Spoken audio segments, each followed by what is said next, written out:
bilbila keessanii manuma keessan teessanii akkamitti salphaatti paaspoortii beellama qabaachuu kan dandeessan isinitti agarsiisa. Jalqaba appilikeeshinii Kiroomii bantuu sanaa booda Ethiopian Passport online kan jedhu searchii gootu. Liinkis jalqaba irratti isinii fiduu kana.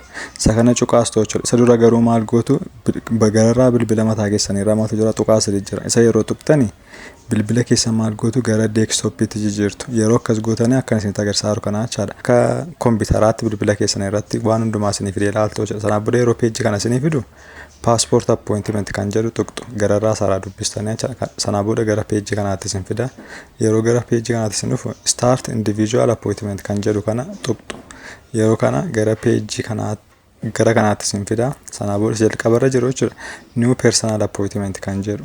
Haaraa jalqabaddanii guutaartu waan ta'eef sarratti cuqaastu jechuudha. Gara peejii kanaa yeroo dhuftan egaa wantoota 5 argamanii jalqabaa saayitii selekshinii godhattu. Maal jechuudha? Bakka itti ashaaraa kennitanii fi bakka itti paaspoortii keessan dhumarratti fudhattanii guuttu jechaadha. Sanaa booda guyyaa isin guuttu, saayitii isaa isin guuttu, sanaa booda personal information isaa meeqa akkanatti jedha. Jalqabarraa jalqabnu. Saayitii selekshinii isa jedhurraa jalqabnaa jechuudha gugguutu isaa. Yeroo gara gadiitti asii gadi ol bunnu maal agarra saayitii selekshinii. Anama fakkeenyaaf isin iddoo biraa barbaadan guutuu dandeessu ani Addis Ababaan guute. Siitii isa jedhus Addis Ababaan godhe. Sanaa booda bakka itti ashaaraa kennu immigireeshiniin godhe. Bakka itti dhumarratti fudhadhu delivery cost immigireeshinii main officein godhe. Sanaa booda nekstiin godha jechuudha. Amma gaa paartii jalqabaaf ta'eera gara guyyaa filachuu fi saayitii filachuutti hin darbaa jechuudha. Isa lammaffaarra jiru irratti steepii lammaffaarratti hin darbee.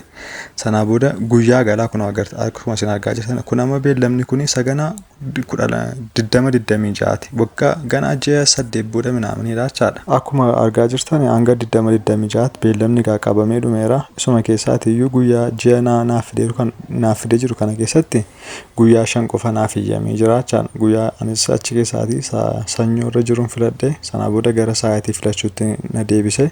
Ganama yookaan immoo guyyaa keessaan filadha jechuudha. Saayitii achirratti hundaa'e kan naan mijatu. Sanaa booda next yeroo goonu kallattii maan peejii sadaffaa steepii sadaffaatti nu fidaa jechaadha. Iddoo kanatti immoo gararraa isaa argaa jirtan steepii 5 tokko jira. Steepii jalqabaa yeroo guunnee next goonu sattaan nutti nu daddabarsaa deemaa jechuudha. Inni jalqabaa kanarratti egaa personal informationidha. Maqaa keenya sirriitti guutuu qabna. Qubee gurguddaadhaan ta'uu qaba. Amaariffaanis barreessuu qabna. Wanta barbaachisu information bilbila keenya emailii keenya guutuu qabna. Wantoonni hin barbaachisnes jiru.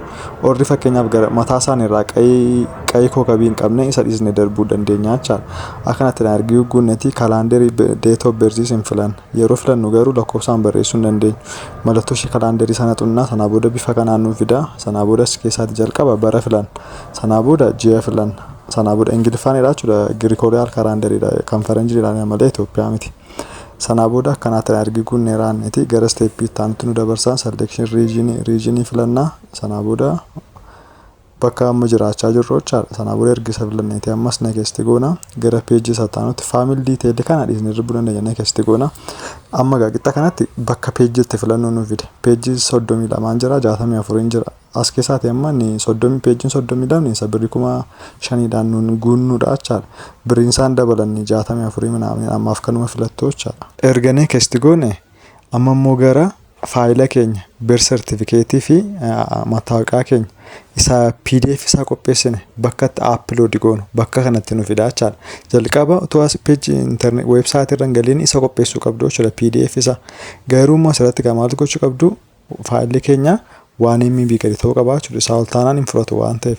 Sanaa booda bakka kana kunoo bakka kanatti dhufnee maal goonaa choose file isa jedhu kana tuqnaa. Sanaa booda kallattiidhaan gara faayila bilbila keessan irraatti isin geessa. Sanaa booda achi keessaatiin filannaa.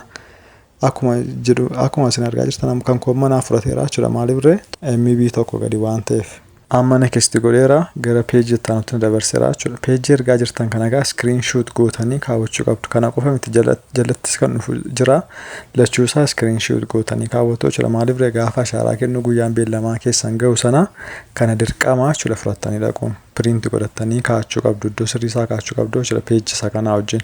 Keessattuu application number kan jettu isa barreeffatanii kaawwachuu qabdu. Maaliif ree yeroo maallaqa kaffaltanii raawwattanii isaan chekii godhachuu dandeessu waan ta'eef sadarkaa maalirra akka ga'e appilikeeshiniin keessan birriin keessan akka kaffalameeruuf hin kaffalamne sirriitti isaan baruu dandeessu waan ta'eef yookaan immoo xiqqoo turtanii guyyaa beellamaatti nuuf yaadachiisuudhaafis ilaallachuu hin dandeessu waan ta'eef. Yeroo next kun peejii kana argina. Sanaa booda egaa bakka itti maallaqa kaffalu amma gaas keessaatiin hin filanna egaa teelee biriidhaan kaffallamu moobaayil baankiingiidhaan kaffallamu ergi kana filannee raawwanneeti piroosiisaa nutti himaa jechuudha. Yoo moobaayil baankiingiidhaan kaffallate akkamitti akka kaffaluu qabnu nutti hima. Jalqaba maal godhaadha CBA moobaayil baankii keessan banaadha. Sanaa booda steeppiin itti aanu immoo yuutilitii kan jedhu select godhaadha. Yuutilitii peeyiment kan jedhu select godhaadha itti fufaatiidha. Sanaa booda order koodii kan jedhamu kana kun bakkuma kana irratti isinii barreessee jira.